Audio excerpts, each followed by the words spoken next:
શ્યામકુમારના નમસ્કાર. પ્રશ્ન 1. જીન પિયાજેના જ્ઞાનાત્મક વિકાસના સિદ્ધાંત મુજબ કઈ માનસિક ક્ષમતા અંતર્ગત બાળકે સમજવા લાગે છે કે કોઈ પદાર્થનો દેખાવ બદલાવા છતાં તેના મૂળ જથ્થા, વજન કે કદમાં કોઈ ફેરફાર થતો નથી?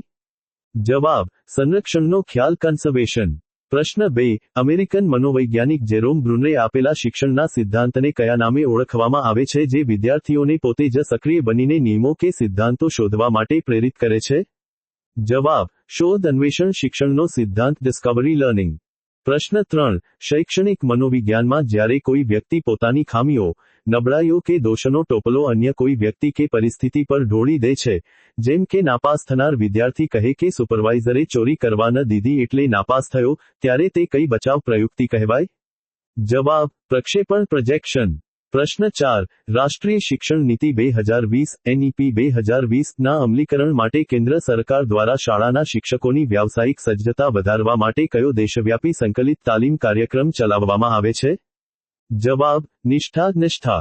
પ્રશ્ન 5. શૈક્ષણિક મૂલ્યાંકનમાં જ્યારે કોઈ પ્રશ્નપત્ર કે કસોટી બાહ્ય પરિબળો, પૂર્વગ્રહ કે વ્યક્તિગત અભિપ્રાયોથી મુક્ત હોય અને તેનું પરિણામ તદ્દન તટસ્થ આવે, ત્યારે તેને કસોટીની કઈ લાક્ષણિકતા કહેવાય છે?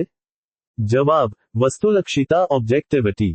પ્રશ્ન 6. મનોવૈજ્ઞાનિક રેમન્ડ કેટલ દ્વારા બુદ્ધિના કયા બે મુખ્ય પ્રકારો દર્શાવવામાં આવ્યા છે જેમાં વંશાનુક્રમ આધારિત જન્મજાત ક્ષમતા અને પર્યાવરણ આધારિત મેળવેલા જ્ઞાનની ચર્ચા છે? જવાબ: પ્રવાહી બુદ્ધિ, ફ્લુઅડ, અને સ્ફટિકીય બુદ્ધિ, ક્રિસ્ટલાઇઝ્ડ. પ્રશ્ન 7. બાળવિકાસના સંદર્ભમાં વિકાસની પ્રક્રિયા સામાન્ય પ્રતિક્રિયાઓ તરફથી શરૂ થઈને ધીમે ધીમે વિશિષ્ટ પ્રતિક્રિયાઓ તરફ આગળ વધે છે, તે કયો સિદ્ધાંત સ્પષ્ટ કરે છે? જવાબ: સામાન્યથી વિશિષ્ટ પ્રતિક્રિયાઓનો સિદ્ધાંત, principle of general to specific responses.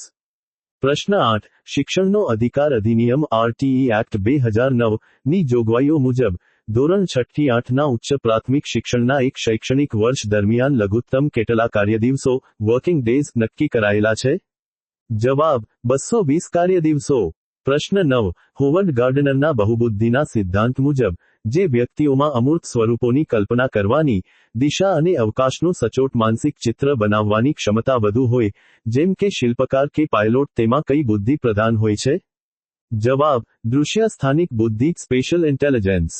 પ્રશ્ન 10. માઇક્રો ટીચિંગના કૌશલ્યો અંતર્ગત વર્ગખંડમાં ચાલતી અધ્યાપન પ્રક્રિયા દરમિયાન જ્યારે શિક્ષક વિદ્યાર્થીઓની સહભાગીદારી વધારવા માટે પ્રશ્નોત્તરી કે જૂથ ચર્ચાનું આયોજન કરે છે, ત્યારે તેને કયું કૌશલ્ય કહેવાય છે?